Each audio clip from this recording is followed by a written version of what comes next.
De nous suivre à travers Live Oyo. D'abord, nos excuses, cela ne dépend pas de nous, mais la technologie nous a fait défaut. Pareil, salika moi erreur, pareil, donc malamoko et mimi buzo banango ba mimi makamonango, donc bon meka ko comprendre biso na ndenge to za ko sala na bino live oyo. Alors, je crois que maintenant on est dans les bons. Ndeko Marilyn, merci beaucoup pour le geste. Hein? Ndeko Nangai Marilyn Mort, merci beaucoup vraiment pour le geste.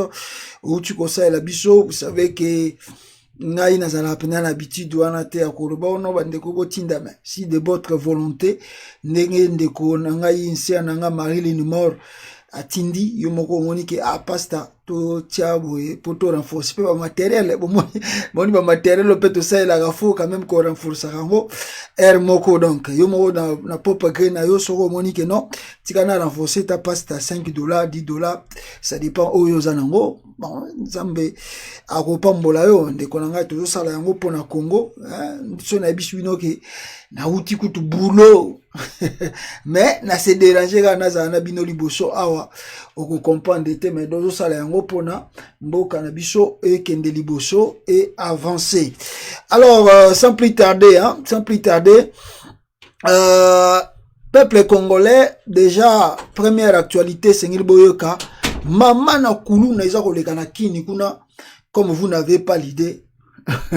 Mama na kulu no kapena véritable kulu na ezoleka na ville province de Kinshasa et kulu na ezo salama et les policiers et les militaires baza na kati ya kulu na wana. La police a soka sala intervention nini armée et beti masasi likolo et etiki batu ba piller banda kwa batu. Mama na kulu na population za kobunda armée na police ba ko intervenir ba miji okabola batu ndenge na ba fachi beton na bité tanga ozonga Addis Abeba soka kozwa solution nini pona ba dossier wana. RDC na bité tokotana na soki nzamba pesi biso possibilité to tia vidéo wana to meka ko tia yango pour mona qu'est-ce qui se passe au lelo na kati ya ville ya province ya Kinshasa kuluna grave. Alors deuxième point to kenango boyebi ke na Sénat kuna dernière aventure était ko salama et l'aventure est salama ki kuna ezalaki ke Sami Badi nani balongola ki Alexis Tamwe Mwamba aza le sous-président ya sénateur. Mais na surprise ya batutu Alexis Tamwe Mwamba mutu balongoli ye na Sénat aza sous-président sénateur mais botala makambo oyo Alexis Tamwe Mwamba peuple congolais azali na ye kosala après déchéance na ye après kolongola ye. Regardez ce que Alexis Tamwe Mwamba peuple congolais à Salaki, vous allez voir, attendez que nous puissions filmer moi Moukié Oyo pour Tolaxabino la vidéo de Alexis Tamwe Mwamba. Regardez cette vidéo, peuple congolais. Regardez, Moutoubaoutou Kolongolae, Asali sous président, ya Sénat. Regardez.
Alexis Tamwe Mwamba oyo alongwe président Sénat mazo melane champagne Mutuba longoli na boulot mazo meyane champagne peuple congolais et mutuba yeko tia ya mibale oyo aye sikoyo dossier leki kuna ndenge nini pona Alexis Tamomba qui est un kabiliste du sang alonga président ya Sénat bino mo boyebi ke Fachi Béton assez aza entouré na batunaye et bazo sa makambo na bango ndenge bango moko balingi basalela yango na Congo alors bato bozo kozela Bogomona véritablement état de droit ndenge yango salamaka à travers Félix Tshisekedi. Et maintenant la surprise est nini? La surprise est que na batoazo zela état de droit bamona kaka bureau o et travaillaki banda sene banda ba travailler na Sami Badibanga. Mais à la fin de compte au lieu donc baza kolongola batutu balongola na Sami Badibanga pe akende. Oh motion oh ba votera ki Sami Badibanga ba rejeter en ah oh bon rejeter motion à Sami Badibanga ndenge ni po bureau eza lokola bureau ezaki na Assemblée nationale ezalaki na bata MLC bata PP il y a IDPS Jean-Marc Kabunda kendaki mutaliboso on sait mais il y avait quand même le monde au bazalaki na bureau ya nini ya Assemblée nationale kuna alors le jour où babengana bango babengana batutu ils n'ont pas choisi parce que oza muta MLC foti kala te babengani batutu mais si ko tenge komi na Sénat il faut bakata makambu balongola Sami Badibanga balongola bureau ya Sénat complet balongola bureau ya Sénat boy batiki Sami Badibanga no motion na ye muta akotisa kiango ayete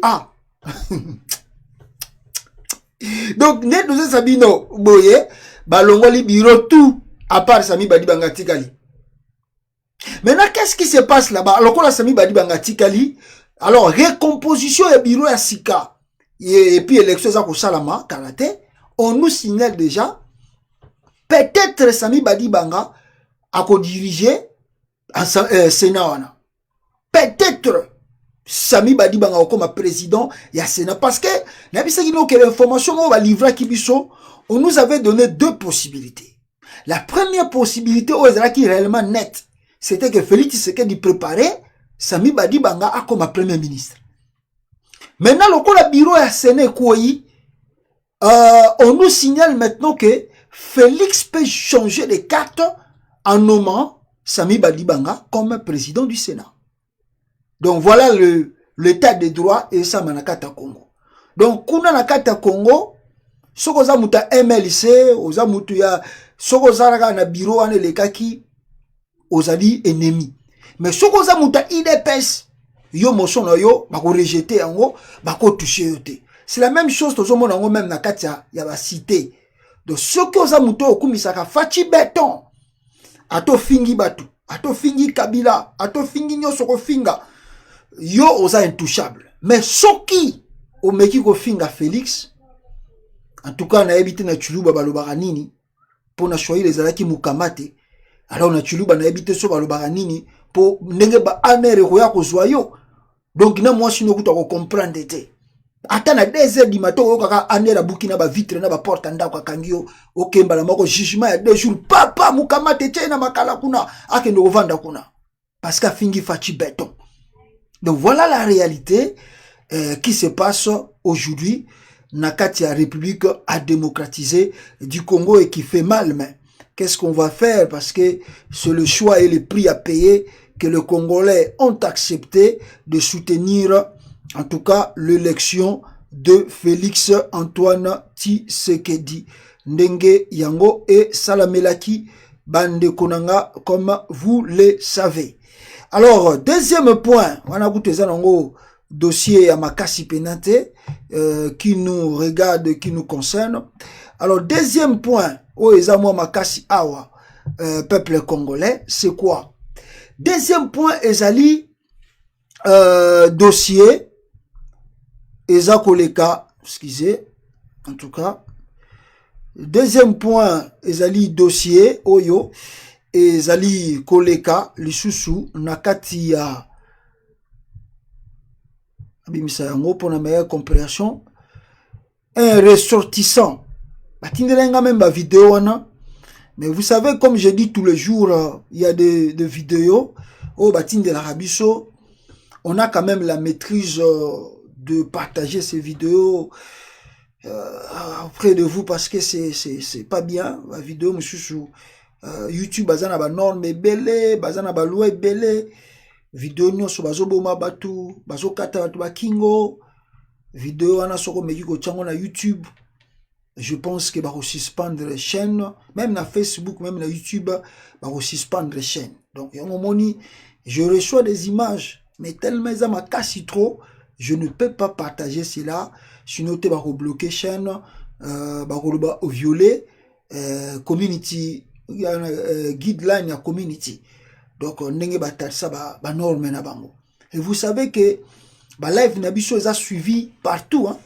Ba live nabiso a suivi partout. Batu mususu bazawa, surtout batu mingi baza batu ya parti ya IDPS, ba taliban, o bakota na live awa.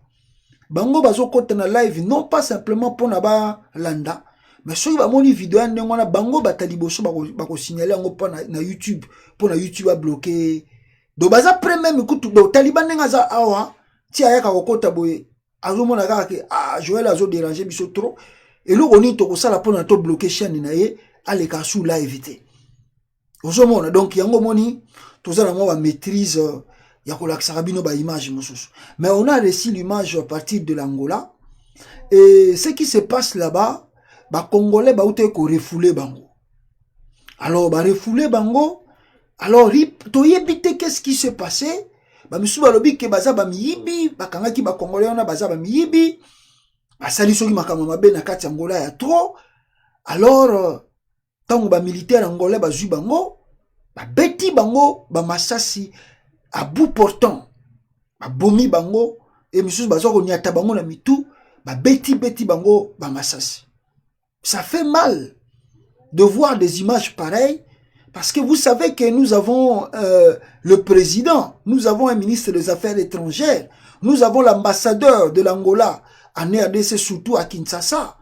Alors vivre des images pareilles, et que nous ne puissions pas voir le gouvernement congolais puisse réagir na oeza koyela ba ressortissant na ye, en tout cas ça laisse un peu craindre et puis dire que non, cette population est abandonnée, vraiment abandonnée.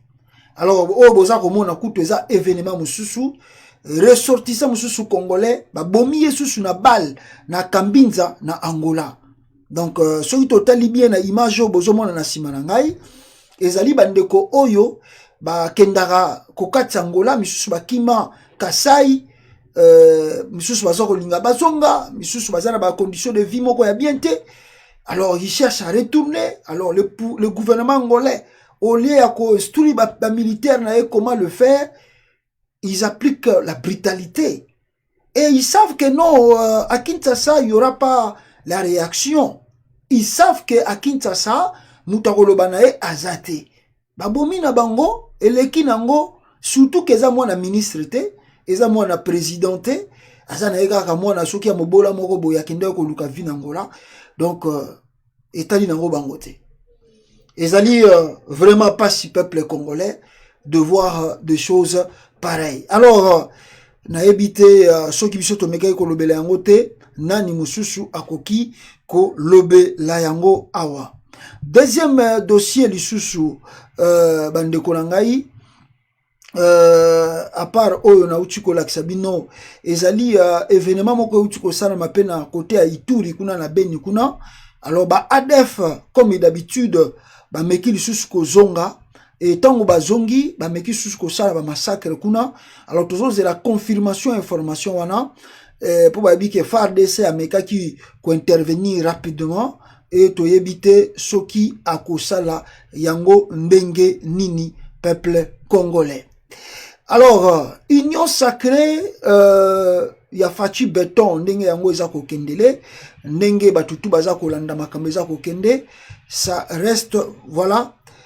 Avant d'aller à Makambouana, on me signale encore que na Luala Bakuna na Kolwezi, Bisika Félix Tshisekedi a installé déjà gouvernement na ndenge na ye, sans Kolanda Oyo, loi ou to basala une élection.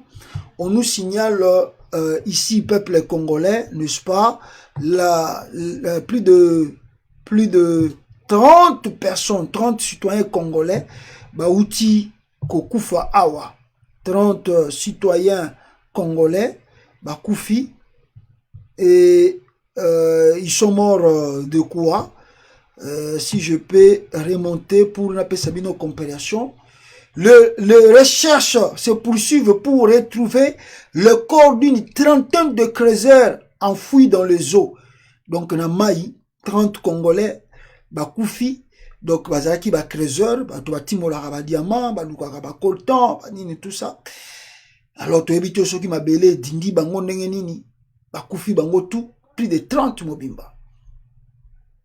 Gouvernement central a pesi na réponse c'était tomoni kuto il paraît camion ekoya kiwana na fleuve kuna na kini kuna Jantiningo bilakende ko tala yango il paraît ba bimisi déjà car yango mutuka yango taxi yango je sais pas s'il y a eu combien de personnes ba kufi sur place boyebi banzela Congo hein omoni awa na bamboko tovandi ba indication ezali.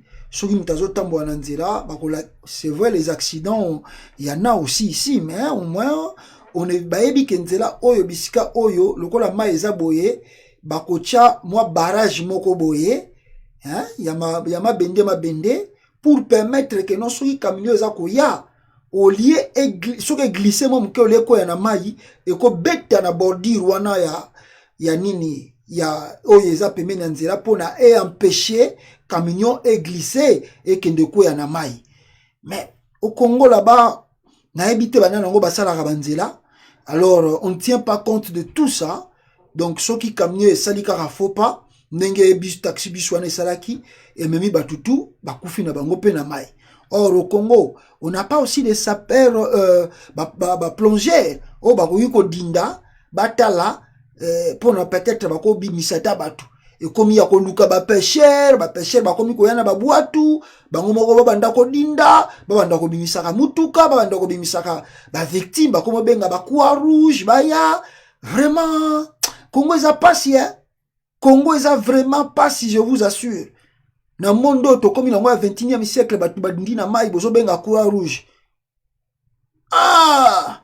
vraiment donc bozo mona ke bato bazalaka lokola ba sous-marin o bazalaka ba garde fleuve wana bazalaka wana que non soki incident salami weba rapidité ba kota na sama yo banda ko fouiller bazate na Congo bazate ba pêcher ba yena ba boîte na bango nde bazo fouiller bato et les gens sont partis comme ça paix à leurs âmes et ba o be mususu ba uti ko kufa paix à leurs âmes aussi. Il faut compter le nombre de morts au Congo. So eza ba sacrifice ya ba politiciens congolais na habiter. Surtout que bazo lukaba comme ba ministre wana union sacrée to éviter parce que mamozo salama wana na éviter parce que c'est anormal dans un pays n'est-ce pas il y a 2 jours beaucoup compter plus de 100 morts n'est-ce pas il y a 2 jours beaucoup compter plus de 100 morts na ba dégâts monsieur ils ont bima lokola ba dégâts naturels mais ça reste aussi à réfléchir c'est comme si il y a des sacrifices humains qui se fait dans ce pays où le batbaza ko comprendre était.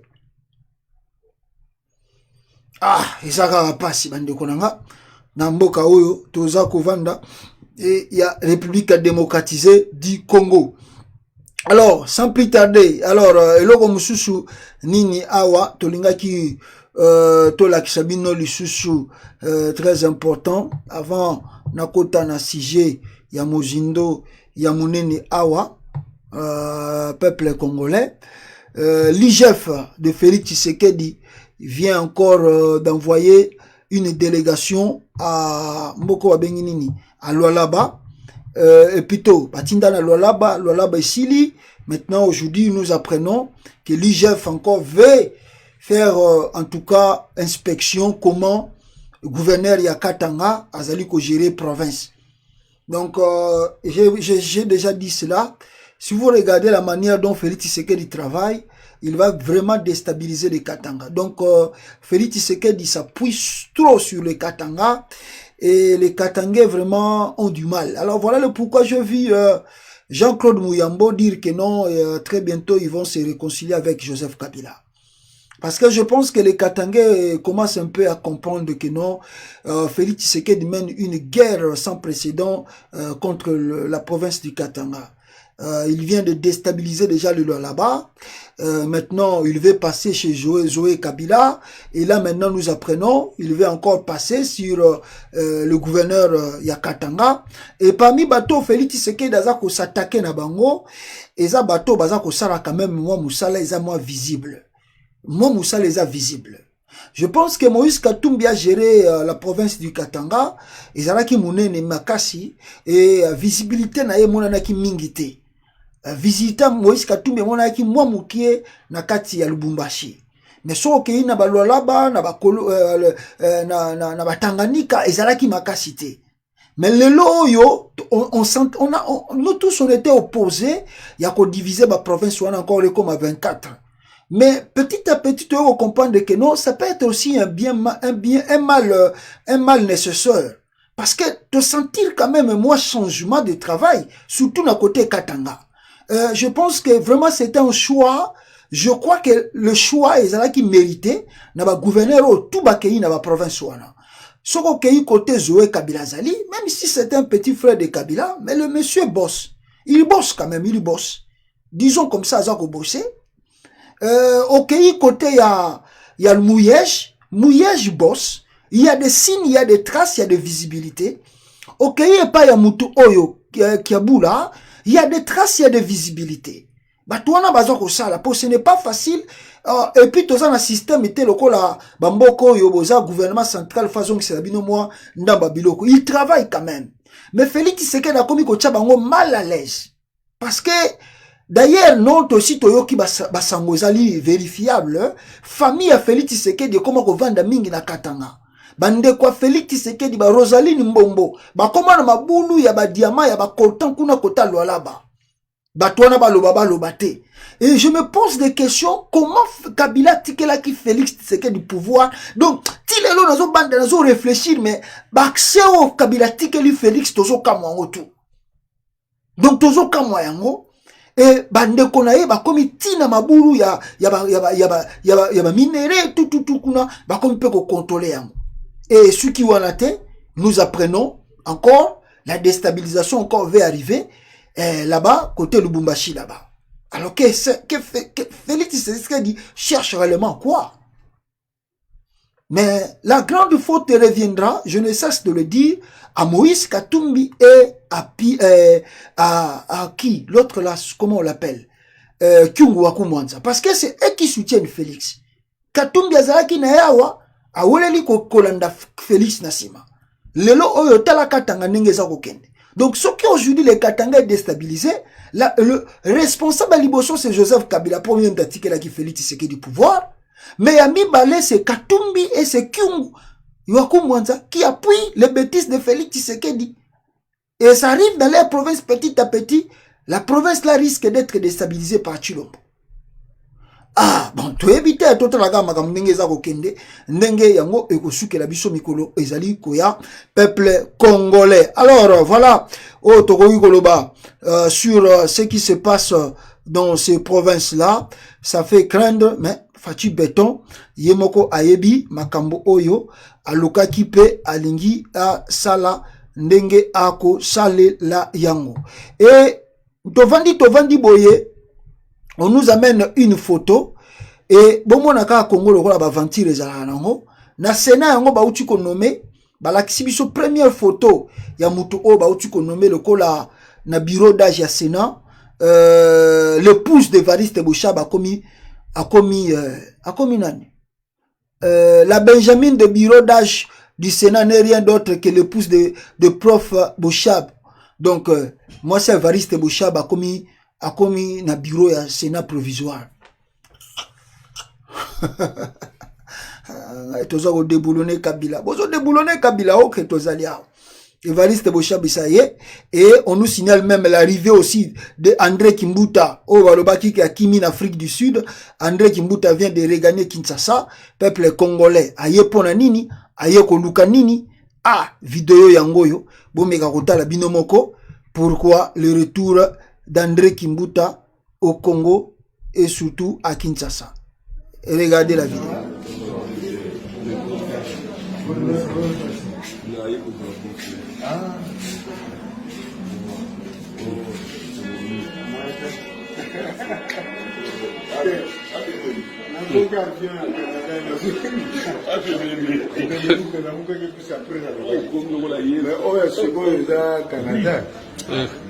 Non, viens pas.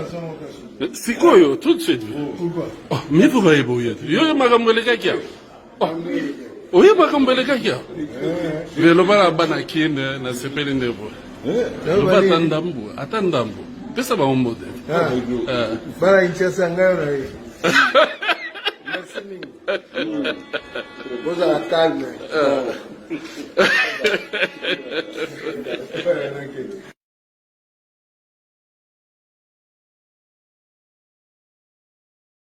Que Batouana Bazako Banga Félix Tshisekedi, je pense que Bozui leçon na bino pour na bo comprendre que Batouana Bazako Banga na bango Félix Tshisekedi te ba yebi makambo na bango ndenge za ko kende très bien, et d'ailleurs André Kimbuta lui-même est encore sénateur au Congo.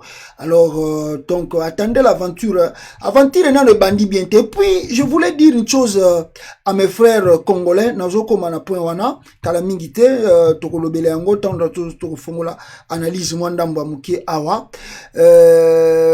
voilà. Et l'okoni na koloba awa, l'ex-première dame Olive Lembe Kabila à Zali na Lubumbashi et na Maniema, elle est partie faire quoi là-bas? Ngana binoto yebite. Donc tout ça, nazo l'aksabino pona bombo na ba symbole. Il y a tout baza ko s'attendre que non, la Kabylie est presque finie. Parce que nous suivons des analyses de beaucoup de personnes ici. Les gens disent que non, Kabila est accueilli, le signe ne trompe pas. Joseph Kabila vraiment, Félix Tshisekedi a coincé. Kabila perdre bloc to azalaki na yango. Il vient de perdre l'Assemblée nationale, le Sénat, et la primature est partie. On regarde même sur France 24, ils disent que non, comment Félix Tshisekedi a reçu de tourner la page Kabila. C'est tromper le peuple congolais. Il faut se méfier avec les médias étrangers. Ces médias étrangers, ils sont prêts à manipuler les gens inutilement. Vous savez que le souci de tout ce monde-là, c'est la diaspora. Nous les mettons trop mal à l'aise. La diaspora, réellement mal à l'aise. Parce que nous ne cessons de faire des déclarations. Et nous disons tous les jours qu'on est suivi. On est tellement suivi que vous n'avez pas l'idée, vous ne pouvez pas comprendre. On est suivi parce que nous menaçons. On menace trop. Et les Rwandais, là où ils sont, ils savent que non, si on n'arrive pas à conquérir la diaspora, match n'a l'utilité. Parce que le souci de tout ce monde est ali que non, il faut qu'il y ait la paix. Et tout le monde doit accepter le pouvoir de Félix Tshisekedi. Alors, tant qu'il y a une partie, surtout la diaspora, n'arrive pas à accepter le pouvoir de Fachi, donc c'est comme si ils n'ont pas encore obtenu, ou bien ils n'ont pas encore arrivé à leur objectif. Parce que, souci na bango ezali, ngai na yo, toza na libanda awa, biso pe futo ganga Fachi béton, abilakei. Comme ça, bango babi, ah, voilà, tozu bango sikoyo. Pour la minute, tu wana tant bango tonto kondima wana, nde siko bako koma na carte bazo ko préparer pour na basala na kati ya Congo. Est-ce que Kabila est affaibli? En tout cas, ngana kwa bisa bino toza na libanda awa, ne soyez pas pressés. Parce que bato bazaki qui pressé ba ke Kinshasa, dites-moi bazui nini, ba se retrouver na nini.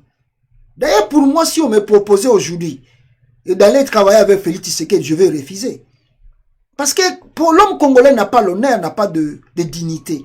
Mais moi, quant à moi, Joël, si vous me dites il faut travailler avec Fachi, je vais refuser.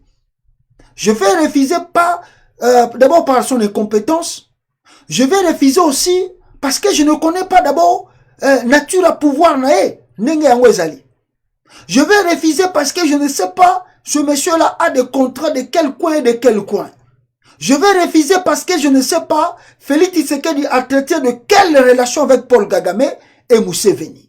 Je vais refuser parce que je ne sais pas la ligne de conduite et le mariage deal de Kabila, Félix Tshisekedi, ce qui a solo vraiment et silité. Parce que on risque de tomber tous dans un piège.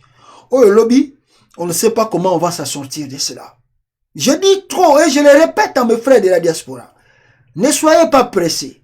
Restez prudents parce que la politique, ce n'est pas dans la liste que vous voyez maintenant. L'analyse politique se voit dans 2 ans ou 5 ans, ou même dans 10 ans, qu'est-ce qui peut y arriver. Je vous ai démontré noir ici, blanc ici, si Félix Tshisekedi était réellement le candidat du peuple, ou même le deal que Kabila signé avec Félix Tshisekedi, des qui deal mot simple, mais comment Félix Tshisekedi est allé dîner avec Yoweri Museveni? Les vidéos sont là, il était opposant, il n'était même pas égal à son père. Mais comment Yoweri Museveni a dîné de la même table avec Félix Tshisekedi? Ça vous dit pas quelque chose? Bon, si les gens se confient dans le scénario, ça qu'on les calme à Katsa Congo, et tous nous voulons engober cela, et nous commençons à acclamer, ok, acclamer. Mais moi je pense qu'on a fait tellement de erreurs, je crois que nous devons être maintenant prudents. Vous savez que nous avons appuyé l'élection de 2006 de Jean-Pierre Bemba, et on a payé le prix après cela. Nous avons soutenu l'élection de Papa Etienne Tshisekedi. Or, il y avait d'autres personnes qui nous disaient, il ne faut pas soutenir cette élection, on va tomber dans le piège. Il n'y a plus d'autres choix d'appuyer Etienne Tshisekedi à une élection. Où on s'est retrouvé, après, quand on pouvoir on a tête à Koufi, on a badoula la bicho. Comme en 2018, Fayulu a gagné. Au lieu de s'appuyer derrière Fayulu, la révolution au Congo, pour la changer. Non, Kabila Sali mascarade, nommé Félix, pouvoir wana, to yebite ce que outi na nature nini. Mbalamoko, batimusus balandi bakei, non, Félix Azamona Mboka, le rôle ça comme président, il contrôle les institutions, on doit l'appuyer. Ok, maintenant, peuple congolais, ceux qui veulent tout aller passer, non, nous enseigner bichoté. Habité, total pour nous, on est encore dans les observations, on regarde. Mais je vous disais ici, peuple congolais, Olive Lembe, Azali na manier makuna, et qu'est-ce qu'elle fait dans le maniement? Cette femme a un électron libre. Vous savez, l'électron libre, c'est-à-dire, Azako mouvé bisikato alinga kendake. Elle était au Bas-Congo, elle était au nord Kivu et au sud Kivu, elle était au Katanga, maintenant elle est au Maniema. Qu'est-ce que Olive Lembe Azako Lukanaba territoire, Nyosotu Wana? Vous croyez que Azako Sazardé, Yako Tamboula Kaka par sentiment, Yako Saraba voyage Wana? Non. Il y a des choses qui se cachent derrière là, que ngana yo tokoki ko jana maîtrise dans yangote, lelo, yango moni na zoko ebisa na ba Congolais ebele. Soyons dans la maîtrise de soi. Soyons vraiment de grandes personnes et cultivons plus la grandeur. Parce que jusqu'à présent, je vous assure, on ne sait pas réellement là où Kabila, où Félix Tshisekedi, avec son deal, veut nous amener. Alors, avançons un peu.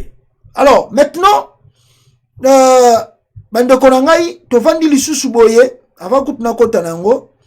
permettez-moi de vous mettre cette vidéo ici. Avant tokota na chapitre oyo, tolingi tokota awa. Permettez-moi de mettre la vidéo ici. Bande konangai, avant tokota na makambu oyo tolingi tokota awa. Voilà. Oyo na manie mangope balongola ki gouverneur moko, mais Félix Tshisekedi balongola ki. Statuant sur la requête sous R. Const 1416. Regardez. La dit recevable et fondée. En conséquence, dit nul et de nul effet la résolution du 11 novembre 2020 de l'Assemblée provinciale du Maniema portant d'échéance de M. Moussafir Nkoula Maogu de ses fonctions de gouverneur de la province du Maniema. Dit n'y avoir pas lieu à paiement des frais d'instance. Dit que le présent arrêt sera signifié au parti, au président de la République, au président de l'Assemblée nationale, au président du Sénat et au Premier ministre, et qu'il sera publié au journal officiel de la République démocratique du Congo, ainsi qu'au bulletin des arrêts de la Cour constitutionnelle. La Cour a ainsi délibéré et statué à son audience publique de ce jour, 5 février 2021, avec la même composition.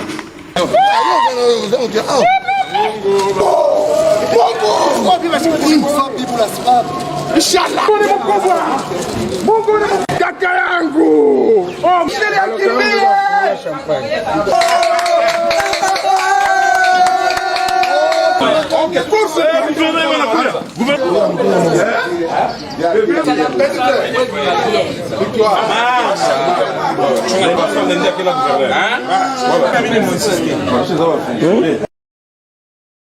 Le gouverneur réhabilité, il fait sa réhabilitation, mais nous venons d'apprendre encore beaucoup de députés, la deuxième motion contre ye. Alors Gilbert Kankonde, Nde Mutazongi Sakiye, alors tous les gouverneurs au Balongoli, Bazonga na fonction na bango. Alors s'ils comprennent un peu le jeu, alors je ne sais pas. Alors avançons. Alors je disais, il y a deux informations que je vais partager ici. La première information, c'est au Kasaï. Qu'est-ce qui se passe au Kasaï? Na Kasaï kuna, on nous signale le hausse de carburant. Oyo ezalaki na 3500 et comme il a 5000 francs un litre et mati na Kasaï kuna. Donc, pour montrer que non, les choses ne marchent très bien dans le pays, dans la République démocratisée du Congo. Dollar coûte de la to et mati le sous na katamboka, en tout cas maîtrise nango et za komona nate tu sikoyo. Deuxième information. On nous signale encore quoi? On nous signale Félix Tshisekedi Yemoko falaki ya sala voyage na ye ya liboso na Union africaine, mais avant sala yango boyebi ka utaki na Egypte et tango asisa ki babiloko na Egypte on dirait makambango esilaki na no biente oyo biso to monaki ezalaki mususu. Félix Tshisekedi autu ko bimisa susu eloko mususu à part oyo akendaki na pyramide. Je vous apprends que Félix Tshisekedi aussi s'il vous plaît Oazalaki na pyramide yangoyo, Oazalaki na pyramide yangoyo.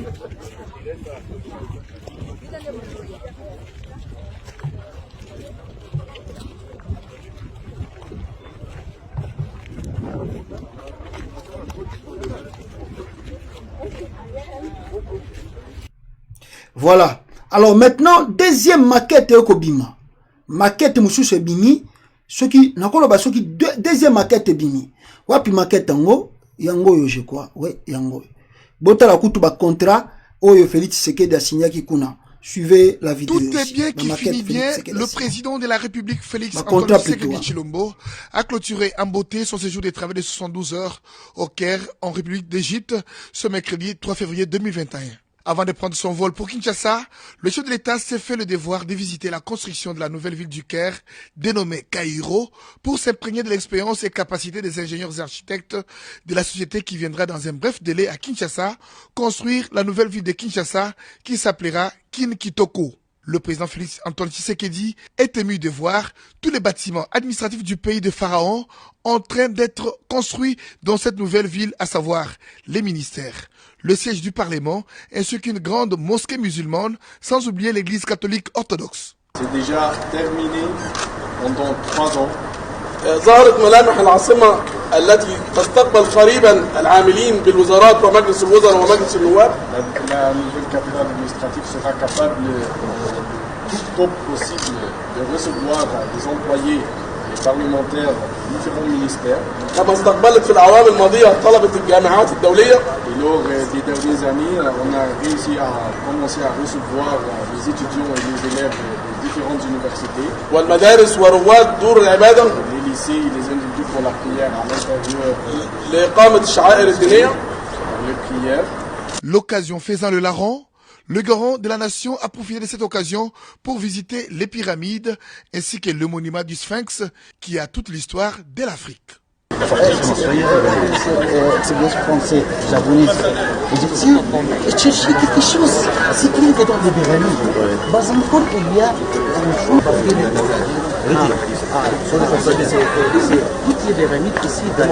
C'est au coup de 15 heures que le président de la République a pris son avion pour regagner Kinshasa, capitale. Comme vous venez de le voir, Félix Tshisekedi en Égypte. Alors, nous voyons en Égypte facilité. On a bomoni ba projet, ba contrat oyo fachi a signé kona. Premier problème est li sous ezali que na ba contrat ngo Félix Tshisekedi a signé maquette to l'accès kibino ya extension à province ville ya Kinshasa Kitoko. Il paraît même baba qui côté Kasai Kananga ils vont construire boulevard moko aller-retour de 185 km. Ils ont blagué. Oh, ben, Égyptien, Bakotonga. Maintenant, la deuxième des choses, tu vois comment on a sous maquette, sous bimi. On a un projet qui a fait signé. Mais là, la grande question, on doit se poser, Zali. Félix Tshisekedi, ça lui reste 2 ans et demi pour son mandat. D'ailleurs, selon vraiment l'analyste politique, ça lui reste 1 an et demi. Maintenant, le contrat qu'il signe, bon, les gens m'ont dit que non, même Kabila avait aussi beaucoup de contrats. Ataye Sokaza Nangete, Kabila Pe a signé un tour et c'est la continuité. Est-ce que vous croyez au Congo, nous avons la continuité de l'État? La République démocratique du Congo, on n'a pas la continuité de l'État. Joseph Kabila est parti, il est parti avec tous ses contrats. Félix Tshisekedi d'ailleurs a bandu qu'on signe un contrat monsieur à Sika. Maintenant, tous ces contrats qu'on signe avec des montants de 400 millions, 500 millions, 600 millions. Alors, si on emprunte l'argent, on ne sait pas. Si il y a des choses que le gouvernement congolais qui doit sortir d'abord l'argent là, je ne sais pas. Parce que j'ai regardé l'économie de l'Égypte. Alors, je me doute très fort que l'Égypte puisse sortir tout cet argent. Oh, bango balobi bako sala ba projet na bango ya kitoko. Et d'aider, la grande question qu'on se pose encore, pourquoi Félix Tshisekedi est allé en Égypte avec le membre de la présidence et un seul ministre, si ce n'est que son ami Kiba Samadiba. Or, vous savez qu'on a eu des problèmes après qu'il y ait Azala, président de la République, Félix Tshisekedi n'a kamere sorti sa projet à 100 jours, gouvernement les a quitté, ils ont commencé même les travaux. Et ça a pris 8 mois aujourd'hui, jour pour que le gouvernement ait bima, et tandis que 400 et quelques millions, bima qui n'a qu'à ça l'État. Justifié, tinamo ya lelo, mbongwana et bunga et kenda kakaboy. Kamere est arrêté pour 40 millions, et le reste d'argent, on ne sait pas, bah ça l'est là, vraiment, nini. Même pour finir le saut de mouton, et c'est là qui va ça va 3 millions, bah 2 millions, le sous n'a qu'à l'État. La banque. Maintenant, là où il signe les contrats, il n'y a pas la présence du Premier ministre. Il n'y a pas la présence de ministre de finances, de budget, de plan. Maintenant, dites-moi, qui va exécuter ces travaux? C'est la présidence de la République ou c'est le gouvernement? Parce que des travaux pareils, de grands projets pareils, vous devez avoir la présence de tout du gouvernement. Or, vous savez que le gouvernement Irunkamba est démissionnaire. Et Ferti lui-même a signé qu'aucun membre du gouvernement Irunkamba ne peut même faire un déplacement. Ne peut même toucher comme Bima na caisse à l'État. Alors maintenant, il y a un côté qui a signé un contrat. A signé un combo yanan au nom de la présidence de la République. Maintenant, vous ne savez pas que Félix Tshisekedi déjà vient de mettre son nouveau premier ministre en difficulté. Ache premier ministre Azali Koya na difficulté. Pourquoi? Parce que projet Oya signé, Azali projet peut-être premier ministre Oya nangote. On dit toujours que le gouvernement doit élaborer le programme. Oya kozala exécuté, bakozona Oya président ba balancer yango, le président voit, le ministre voit et le premier ministre voit, alors le président va faire le contre-sign. Donc on va signer du sous pour approuver dossier on a exécution à travaux. Mais ici, vous avez Fachi qui signe des trucs sans que le gouvernement a déjà au courant et que le gouvernement a abandonné déjà Moussala qui a signé déjà contrat. Maintenant, on a des travaux. Nana Rosobango en charge. C'est la présidence ou c'est le gouvernement. Vous voyez les désordres que Félix Tshisekedi dans le salle. Là, déjà, le premier ministre Azakoya a déjà dans la difficulté. Et s'il sait, voilà le pourquoi nous venons d'apprendre que Moïse Katumbi continue de refuser d'être nommé le premier ministre de Félix Tshisekedi. Il paraît que Katumbi refuse. Non simplement parce que, si Katumbi acceptait de ce poste-là, il y a primature, il y a Fachi, il tue sa carrière politique. Parce qu'il sera englouti, Nabila à Félix Tshisekedi, et va imposer en 2023 qu'il soutient la candidature de Félix Tshisekedi. Ça, c'est la première chose. 2, Katumbi, si il a accepté ce poste de la primature, il doit assumer tout ce que Félix Tshisekedi fait. Oh, Fachi, c'est un homme de gloire. C'est un homme qui aime trop les honneurs. Et Félix Tshisekedi n'acceptera pas que non, Katumbi signe le contrat au nom du gouvernement. Et Félix Tshisekedi n'acceptera pas que non, Katumbi commence à faire des travaux ici, sans que la gloire lui revienne. Or, maintenant il y aura un challenge. Katumbi n'aura pas l'espace vide de travailler.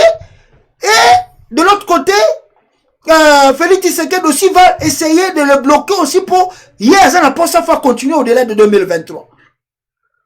Or, on nous dit déjà Jean-Pierre Bemba, même son dossier à la justice va l'invalidation. Donc tout ça, quand vous mesurez cela, vous sentez que même Tato Longoli Katumbi ata bache baati lukwebo soki mwasona tozo yoka na basango ke bakoki kokoma tout muto bakonome premier ministre a travaillé avec Félix Tshisekedi à cause de la difficulté. Il aura des difficultés parce que Fachi a kolingate transparence to gloire nwana et yaka mingi pa premier ministre. Vous savez, Kabila était un peu malin. Hein? Si vous regardez au moment de Kabila, le premier ministre se voyait. On voyait le premier ministre agir. On voyait le premier ministre faire le réunion. Mais le moment Félix Tshisekedi, le premier ministre, ça la réunion. C'est lui-même qui organise les réunions des ministres. Alors, qui dit-moi un homme politique sérieux qui sait que non, carrière politique n'a pas ça qu'on se jouer dans Makambu Oyo, à Kolinga comme premier ministre Félix Tshisekedi, ce que ça pour un bon côté. Pour bien premier ministre un homme politique à ma poste. Travailler avec Félix Tshisekedi, ce n'est pas facile. Ce n'est pas du tout facile. T'as la contrat ça pour signer Libanda. Après les temps, à quoi qu'on a lisusu, va bloquer ngai. Mais ici, tant qu'ils ont signé un bomoni bata fait cesser, non. Bomoni bata Joseph Kabila, non. Aujourd'hui encore, Félix Tshisekedi contrôle l'Assemblée nationale aujourd'hui. Il contrôle aussi le Sénat. Alors, il faut un projet en marche. Quel est le projet que Félix Tshisekedi a pour le Congo? Quel est le programme que Félix Tshisekedi planifie aujourd'hui pour que le Congo avance? Avant, c'était Kabila. Mais maintenant, tu as tout devant toi. Nomme le premier ministre que tu veux. Nomme l'Assemblée nationale des gens qui veut dire que tes lois vont être passées là-bas. Au Sénat aussi, nous regardons que ça va être aussi la même chose. Donc, pour dire que tu as toute la liberté d'arranger maintenant aujourd'hui le Congo. Donc, ne dites pas aux Congolais, en 2023, que nous ne pouvons pas avoir des élections, ou peut-être que non, tu vas bloquer. Et aussi, tant que ça yango, tokimbonga l'été zobima, ou bien kobima. Après quelques temps, quand on va demander, c'est les innocents qui vont partir encore en prison. C'est les innocents qui vont partir encore en prison. Tout l'autre habité, nana okangama sur le la caméra. On ne sait pas. Mais il y a même des gens qui ont initié ma biloko wana. Azo zo gloire, bazo tchaba kombo na ye, batutu bazo kumisa Fachi beton. Mais tant ko yinda, oh non, ayiba kimbongo, alingaka bloquer Fachi, yete, fugo na prison. Mais tant bazo zo gloire wa batutu bazo betele maboko, tant bazo na ba maquette wana, batutu bazo betele maboko.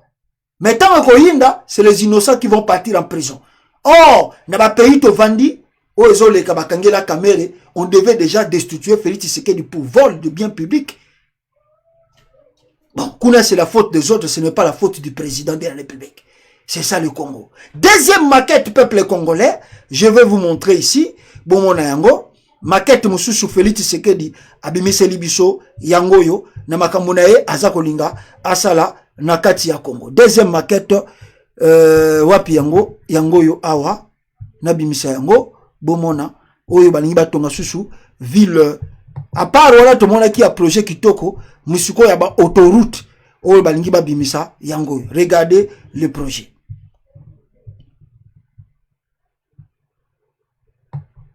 Nakangi volume, hein? Nakangi volume. Donc, wana ba projet, oh Félix Tshisekedi aza koya nango na Congo. Ngolo na ngai. Oh good ba projet bozo mona na ba américain baza na kati me balobi, oh eza ba projet Félix Tshisekedi aza koya nango na Congo wana. Anjira ba kotonga yango. Ah, Fachi Béton. Bakotia biloko oyo e banda kobota babiloko bakosala pont oyo kokatisa Congo Kinshasa Brazzaville banini on a tout biloko a Fachi Béton tala yango wana bozomona bichingo bila point uti wana e uti Brazza e katisi ba autoroute babiloko wana tout c'est Fachi Béton muta kotonga yango. Ah, soka yibi yango na internet ngana bino pe to yebite. Ah bah oh bah bien vous allez financer par la Banque africaine de développement. Bah on dit bah kotonga banjela oyo. Ah. Acceptons, hein? Acceptons qu'est-ce qu'on va dire. Vous savez quand ben, ça c'est un projet, bah yibi on a un bloc aux États-Unis. Hein? Oh bah biloko aux États-Unis bah kotia ba péage, bah kotia ba biloko wana tout. Donc kiniko poto kala mingi te bo mona yango. Bah autoroute eko bandana. Donc blackité. Blaguité, je vous assure, blaguité. Ça, ce sont des maquettes que Félix Tshisekedi a comme ma pona congolais. Ah! Fatibé!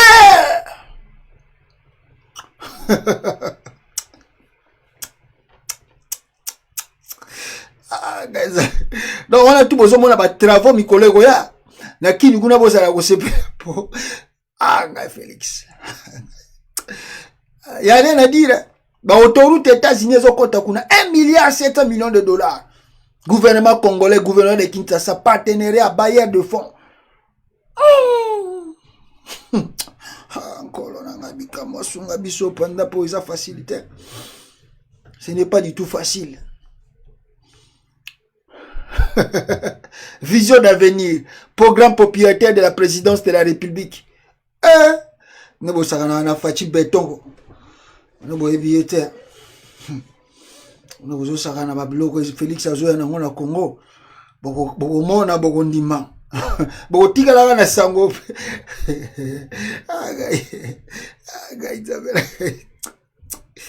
Ah, Fachi Béton. C'est grave.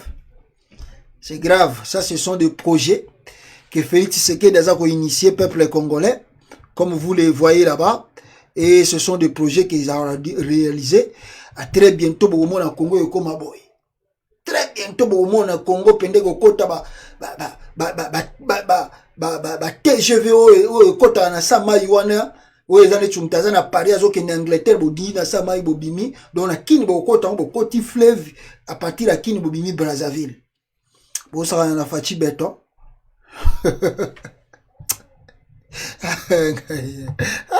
Kolia pamba Félix batba sengoka kolia ya pamba na bongisa na kolia pardon kolia pamba na lo ka ba congolais bazo senga yo to zongela ta kolia 3 fois par jour ya pamba kaka zongisa bisuka kolia ya pamba 3 jours mais déjà ba travaux yo 1 milliard 700 millions de dollars oyo auti ko signer na ba égyptien mususu maquette mususu yango ane bimi ah bon ba to habiton dima. Nous sommes trop négativistes. On ne veut pas croire à Fachi Béton. Ah, tu crois, là? Tu crois, parce que lui reste 1 an et demi hein, pour que tu aies une élection. Parce que moment, année élection, ça va être perturbé. Ah, tu crois, na 1 an et demi, Fachi a biloko, on a un projet d'avenir, biloko, on a tout. Ça, c'est faire rêver les gens. De faire vraiment rêver les gens. Et ça participé ma peuple congolais makambo toujours au monde na kati mboka wana banda Félix Tshisekedi na groupe na ya ba master na wana bazali na bazana présidence bazo ya na Congo. Quand on vous le rappelle ici que non, la plupart des gens qui entourent Félix Tshisekedi sont les mafieux de la Belgique. Oh non, nous on injure. On n'injure pas, on dit la vérité. La plupart des gens là qui travaillent avec Félix Tshisekedi sont des mafieux de la Belgique. Les gens qui ont bato na lo balinga la pour la meilleure compréhension. Bato yo bazui chèque à mutu ba longoli soko tcheki par exemple mbongo wana fallait mutu kende retirer 50 €. Mais bango bazui au lieu à la 50 € ba commission au 5000 €. Ba ke na banque ba longoli bazui mbongo wana. Bato bazana Félix Tshisekedi wana. Yango to ba mnoke basa so boyoki basala chèque. Basala chèque lingo lo banini. Que non na compte wana fallait que longola 500 €. Bango ba ke ba baloli yango komi 50 000 €. Bazui mbongo na banque.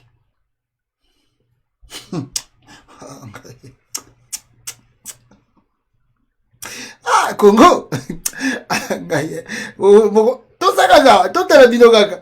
Tout la bino. Oui, bah, te belé, bah, ah, Facha quoi ici, Kabila. Fachi, Kabila, Syrie. Oh, ok, ça va. Il a tout, hein. Maintenant qu'il travaille, on va regarder. On va voir.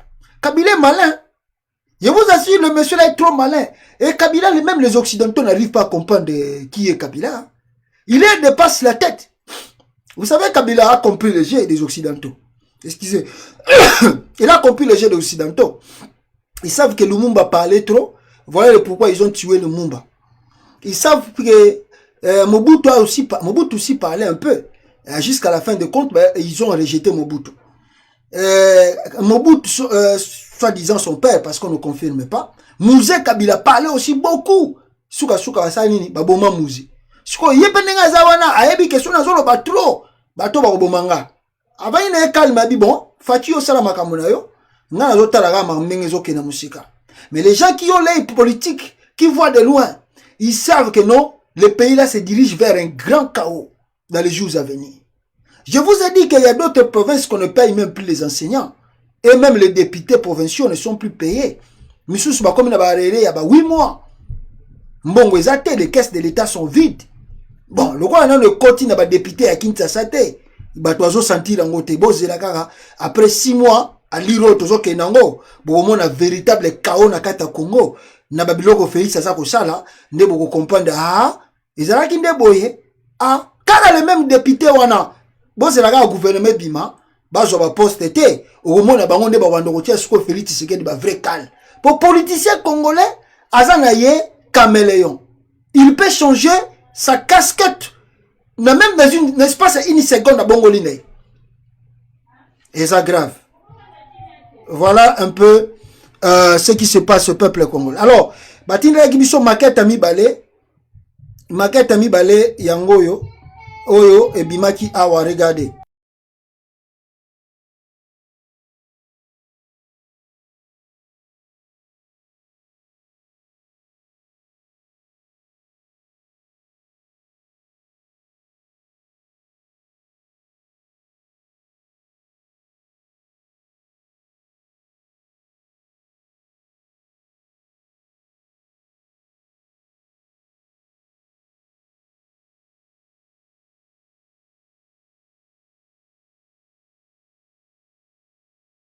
Voilà, maquette bozo mona awa ezali maquette oyo batindeli biso ezali nini.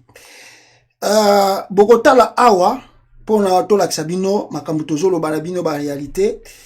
Vous allez remarquer mausolée à Papa Etienne Tshisekedi, projet il y a saut de mouton et puis na construction ce que l'on na construction maison na construction il y a maison préfabriquée botala yango ba maquette ba pesa ki liboso na ba réalisation na yango ndenge ba pesa ki liboso maquette ba mbongo ebima na suka nango tango esalami ezalaki ndenge ni. Regardez cela vous-même, vous allez voir ici ba bandina na oyo ya Papa Etienne Tshisekedi botala maquette Etienne Tshisekedi tango ebimaka ezalaka boy balobaki ke bisika ba okende ko tia Etienne Tshisekedi mozolo na ye ekozala boy wana selo maquette eza lokola bandota baba wana bazwa ko latsa bino ya ba maquette wana o Félix ayenango bomoni ndenge ekozala Etienne Tshisekedi maquette na ye yango wana mozolo na ye ekozala boy.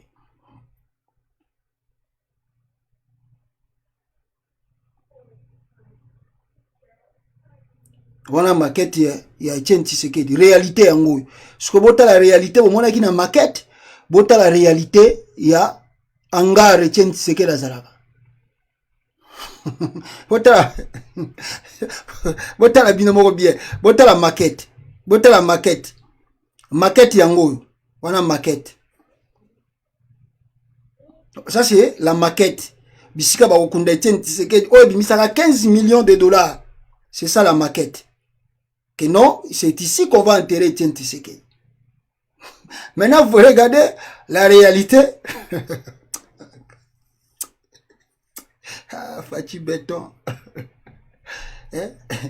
Fachi béton. Regardez la réalité. Regardez la réalité. Angari yangwana kuna Etienne Tshisekedi azali. Il y a même photocopie.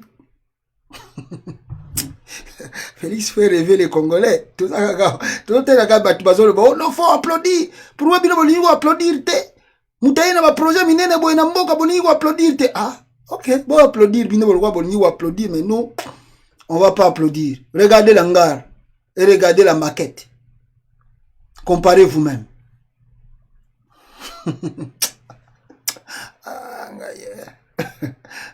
Bomoni awe kokanya. Et puis Moutalimbongo petit cousin Moutalimbongo wana. Botala o ya so de mouton. Botala maquette ya so de mouton.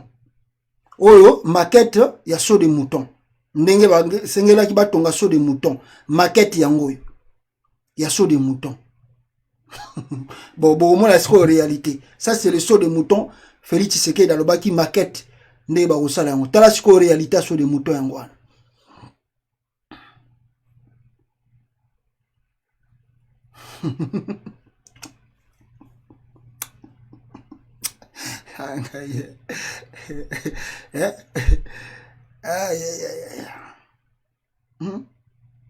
Bon, une réalité, il y a saut de mouton.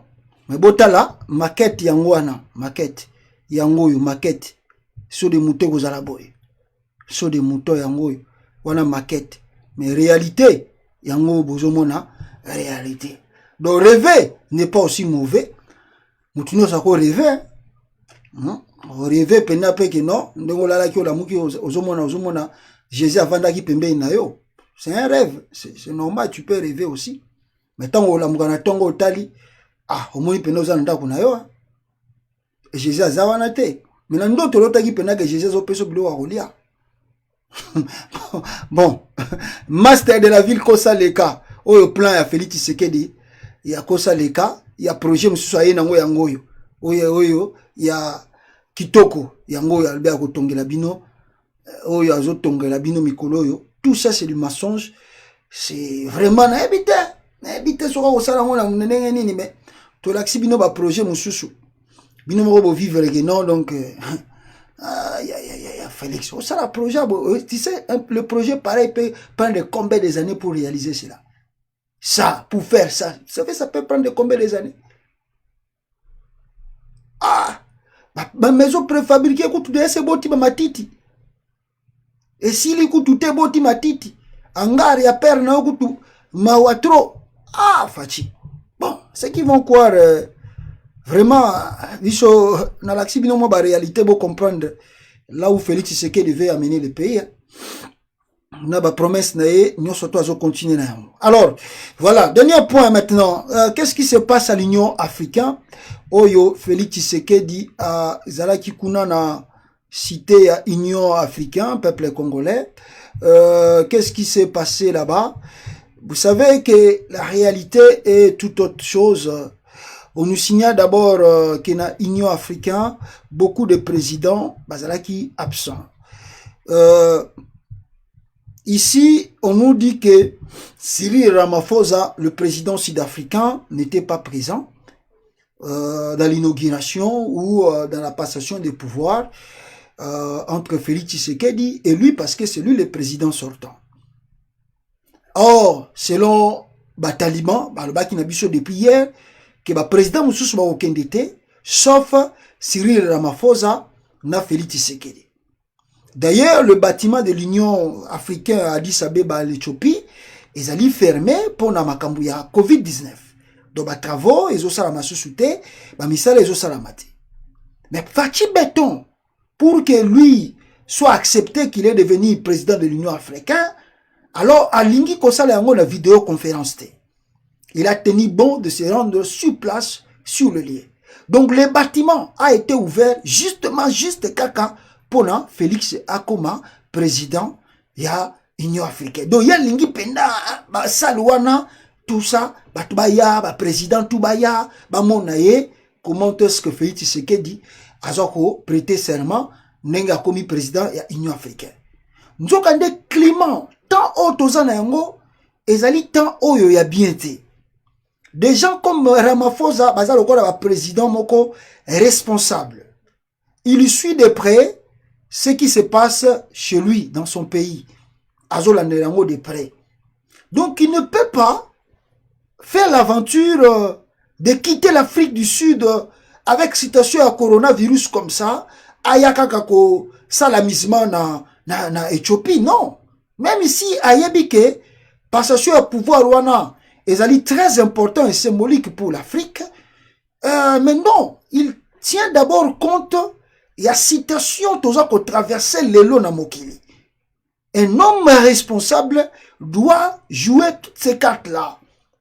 Voilà le pourquoi Ramaphosa, en tenant compte de Covid-19, aboyine koya na Éthiopie.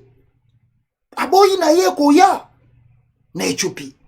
Maintenant, Félix Tshisekedi s'est retrouvé là-bas, la salle vide, remplie de ses partisans talibans de la présidence, Bangonde Batondi Kuna, et a même mis quelques députés. D'ailleurs, on m'a signalé ici, ils sont partis, ils ont amené quoi? Je crois, selon ce qu'on m'a signalé ici, si ma mémoire est bonne, attendez, je regarde ici, bah signalé que bah mis plus de 50 députés au bah compagnie qui Félix Tshisekedi na déplacement naie, 50 députés bazala qui naie, et puis bah loi qui 2 avions, hein, ils ont loué plus de 2 avions Oyo et compagnie, à part jet privé, Ayemoko Félix Tshisekedi, encore 2 avions et Kindakina Bango pour faire partir, il y a cérémonie symbolique, essentielle et très important pour Félix Tshisekedi. 2 avions, s'il vous plaît, et bah, député Moussous Bakenda qui va accompagner. Il était assisté là-bas par Nani, secrétaire général, il y a Union africaine.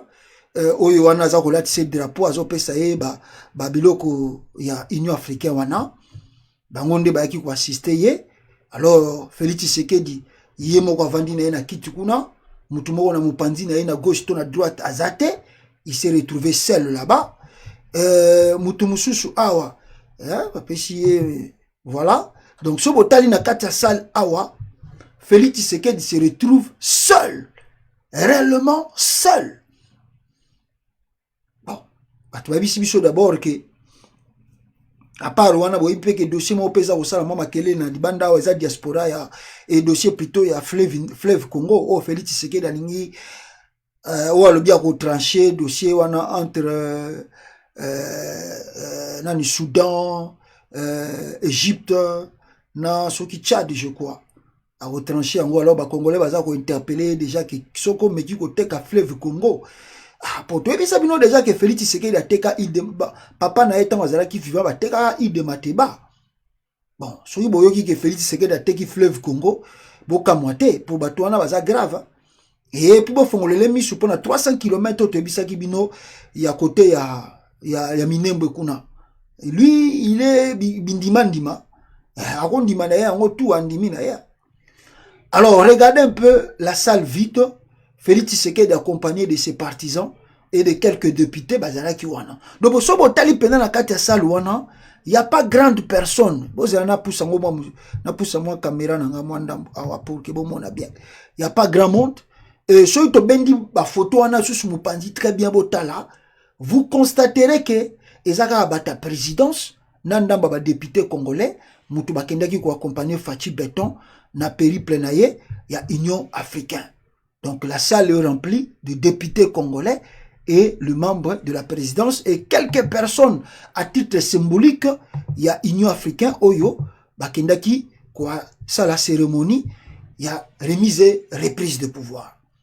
Cyril Ramaphosa a brillé par son absence, comme je viens de vous dire, étant qu'il est responsable, a eu qu'on y a tamakolonae bongote, na coronavirus, Oyo Tambola, et surtout qu'à la situation politique, et ils sont pas irresponsables comme Félix Tshisekedi, Oyo Azako Monate, mais il a fait une vidéo pour que ça Félix Tshisekedi de pouvoir. Regardez la vidéo qui a salaki na vidéoconférence. Hand over the flag of our union to President Tshisekedi and wish him the very best as he takes on this task of leading our union.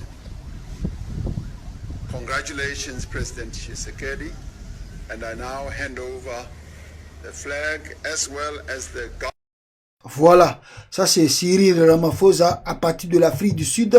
Le geste OEE à Salaki, Yangwana, pour ça, quand même qu'il est pour venir, mais la situation dérange, il ne peut pas faire un déplacement pareil, surtout que Baza Kolandela, politique, et cas sur le champ au Congo. Voilà, or que dans le communiqué, on nous avait signalé que Ramaphosa sera présent en tant que Batumusus Bakoyate, mais il est à Koya. Hein? Union africaine, pourquoi Félix Tshisekedi et Cyril Ramaphosa seront-ils le seul à se rendre à Addis Abeba ce samedi? Pourquoi Kakaye Moko Félix Tshisekedi nde ake kuna loko la président? Pourquoi beaucoup de présidents n'ont pas assisté à la cérémonie? Pourquoi beaucoup de présidents n'ont pas pris part à la cérémonie? Je pense que la réponse est simple. Et si Félix Tshisekedi avait de bons conseillers, je pense que Monsieur le Président, ça ne sert à rien de partir en Éthiopie là-bas. Reste ici, ça là yango na vidéoconférence au changer, et ça symbolique le jour climat comme bien, bon kinena okuta na bango kaka na Union africaine, pour ça là yango. Pour le moment ba réunion na Union africaine na ni na siège na Addis Abeba bezo salamate. Ata kuna bake balati yo chapelet.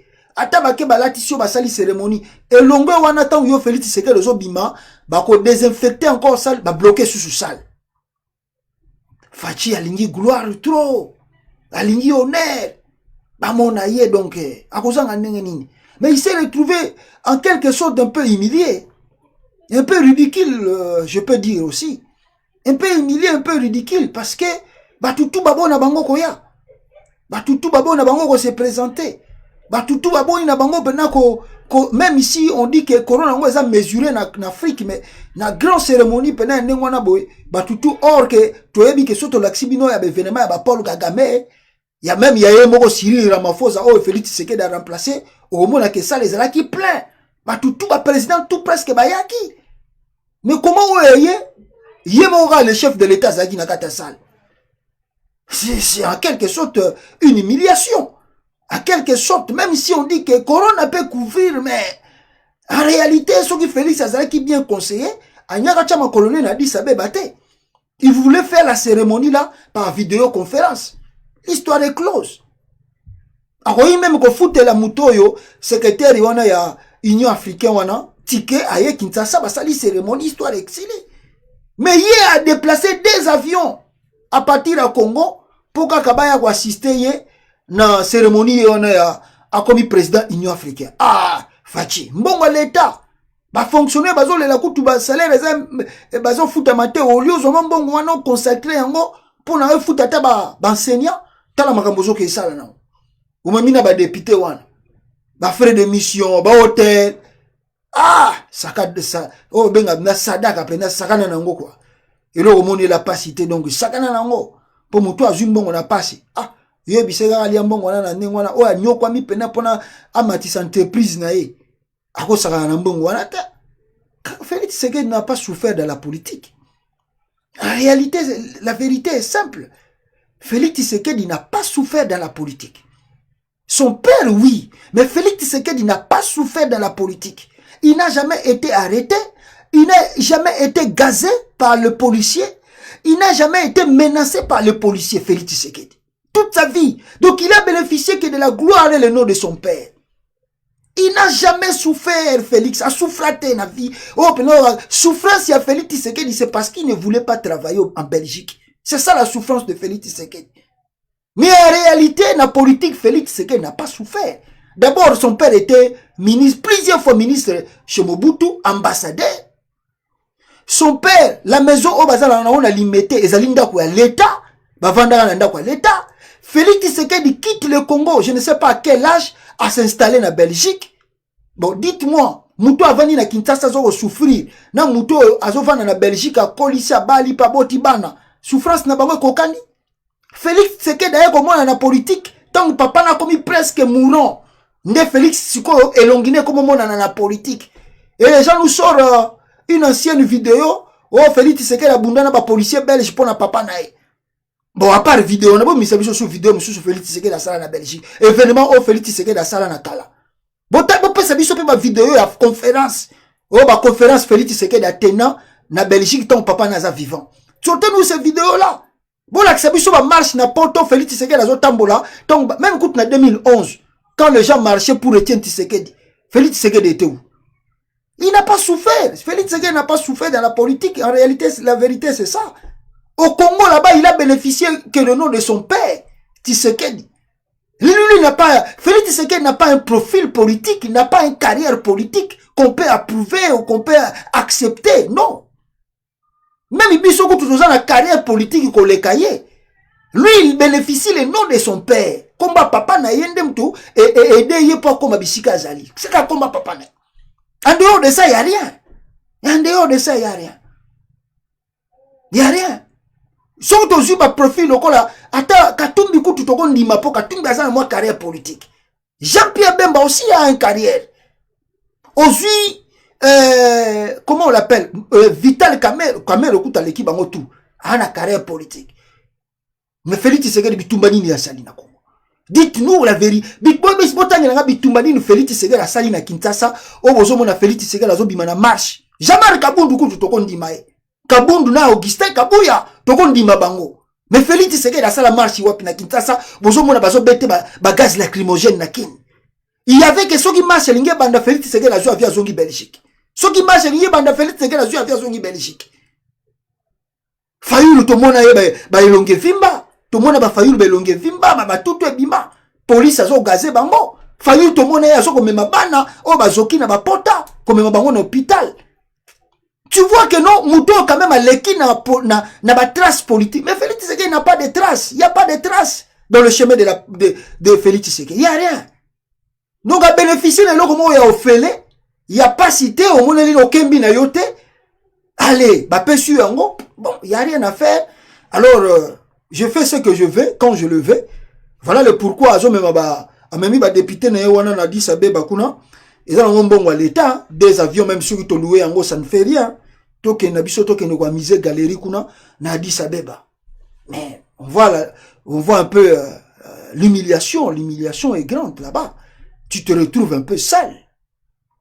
C'est pas bien ça pour la grande nation comme le Congo, RDC, et que balekina tapo bazako benga ya kokota na Union africaine et to vivre en tout cas lokoyo et au monani awa peuple congolais. C'est vraiment trop regrettable.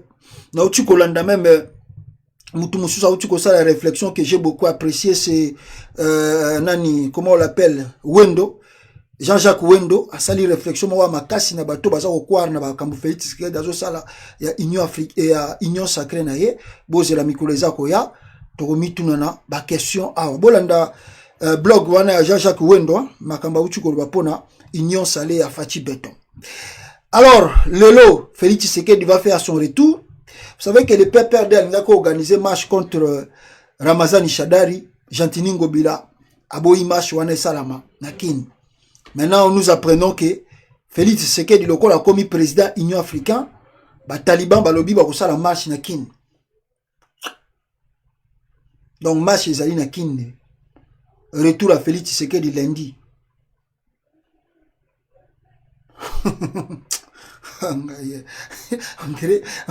on dirait Félix Tshisekedi donc a commis président Union africain donc pour les talibans Félix Tshisekedi a contrôlé Afrique Mobimba quoi.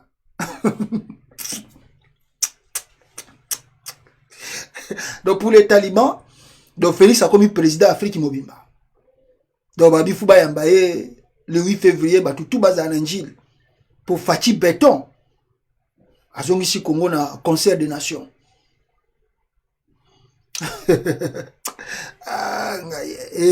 Mais bah commentaire mususa moyen la Sabino été parce que les gens ont posé des questions. Bon, qu'est-ce qu'on attend de Félix Tshisekedi à l'Union africaine? Mais si on a la commentaire, monsieur, c'est grave. Bah, tout monsieur Balobi, mais toujours, c'est là, il passe à la Union sacrée qu'on a la Union africaine. Donc, faut, à travailler, on attend 6 mois après, à Yakolba, non, bah, bloquer qui n'a eu trop. Allez, à Bengala, ce qu'on équipe, on a tous les arrêts qui wana, à ça, ce qu'on Union sacrée, na Union africaine qu'on a.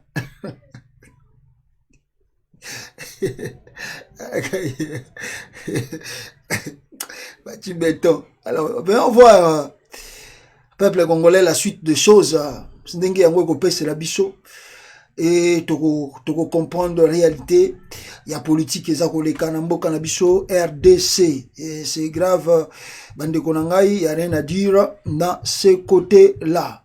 Alors et puis on nous a dit, on nous signale encore ici que Félix Tshisekedi va encore traverser le Brazzaville. Il est attendu encore à Brazzaville. Ce qu'a Addis Addis Abeba à Okende sous Brazzaville. Donc faut compter, hein, n'est-ce pas, il y a une semaine. Félix Tshisekedi va effectuer combien de voyages? Il était en Égypte, il est revenu à Kinshasa, il part à Addis Abeba en Éthiopie, il rentre lundi à Kinshasa, il va encore partir à Brazzaville. Mais maintenant, le gouvernement, ils ont bimara raté. Tous se diriger, beaucoup de jours, ça fait combien de jours? Tous c'est le gouvernement bima, ils ont bimaté. Ça lui profite parce que, normalement, Oyo, c'est lui qui récupère l'argent et qui vole l'argent de l'État. Donc, attendons les choses, Ndenge, Yango, et Zakokende. Alors, vidéo, ya moi, Mouké, la Kisaki Biso Awa, c'était la vidéo ici. Ya Oyo, Dinda qui na fleuve, wana. Ndenge, Bauti ko dépêché bango. Yango, yo. Ndenge, dépêché, Dindi na fleuve. Donc, trop.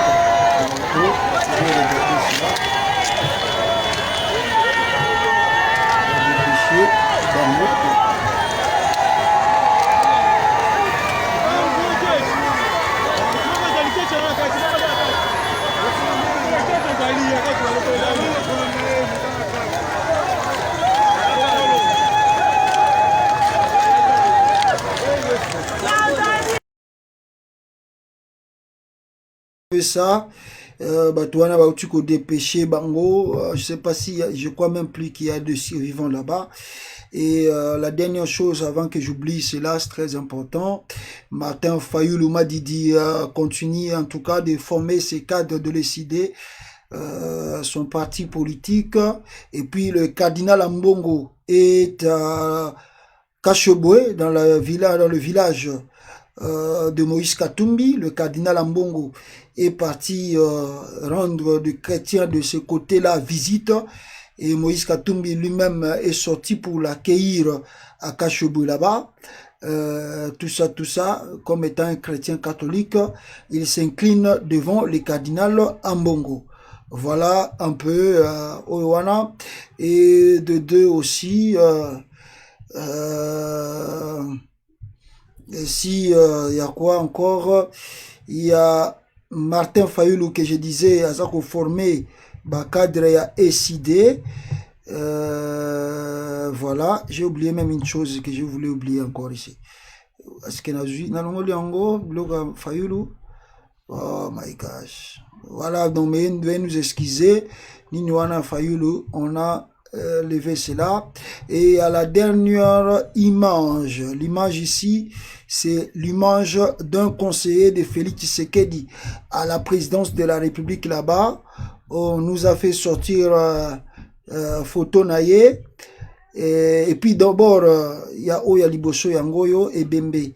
Bazako Kwendo Kunda Yango, Botalaka Ande Bazoke Kunda Bembe na Congo.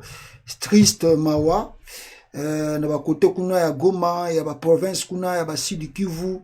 Là-bas on enterre tande Bazoke Kunda Mutu. Donc ça au bozomona. On n'a pas de ambulances là-bas, on n'a pas de moyens de transport là-bas. Donc mutuana ndem takomemaye na moto.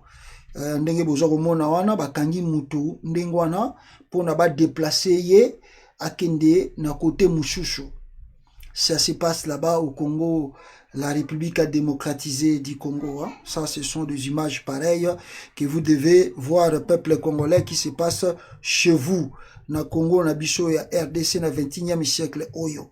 Et image mususu ezalaki ya moto conseiller à Félix Tshisekedi oyo balakisi batu atiena ye maboko na poche sans se gêner et baye kotuna ye mais oh non batunde balandi ngai boye bazotala regard na ngai te balingi pe ko se justifier awa mutafachi béton président de la République bavandi na ye tellement babi kaza master na bango babetane ba cop atiena maboko na poche. Président Azolo Baya tiene maboko na poche. Tana même indele. Mindele baza pemé na Félix Tshisekedi avec un peu de respect. Et puis table yango ya Félix Tshisekedi un peu désordre. Anga ye. Tala table yango ya Félix Tshisekedi biloko belé wana likolo. Ah. Na mwanda kango pe ba pesa ye en Kabila tikela ye mema trop. Donc tala conseiller maboko na poche. Batu na bango na binonde bozo boule mabe eza nango ka o bozo kanisa te anaka zo eloko na poche. Pourtant tie maboko na poche président de la République azoloba. Mais babanga kayo ba obange ndenge ni naza master na bango babetane ba cop. Voilà, un peu le koulou nao eza koleka lelo. Je vais pas plutôt vous laisser la vidéo, mais eza ba image moko triste ya koulou nao eleki lelo na Kinshasa là-bas. Vous allez voir cela, donc c'est vraiment trop grave. De voir des images, mais ça c'est Betty. Betty, donc c'est vraiment trop triste des images pareilles. Bazako buka babiloko abatu, bazako piller, les militaires sont là, la police ils sont bazalaki wana, bazako bunda, vraiment anga Congo, ils a passé hein. Ils a passé donc image vraiment bon on a donc les gens qui filment bazana likolo ya bâtiment wana.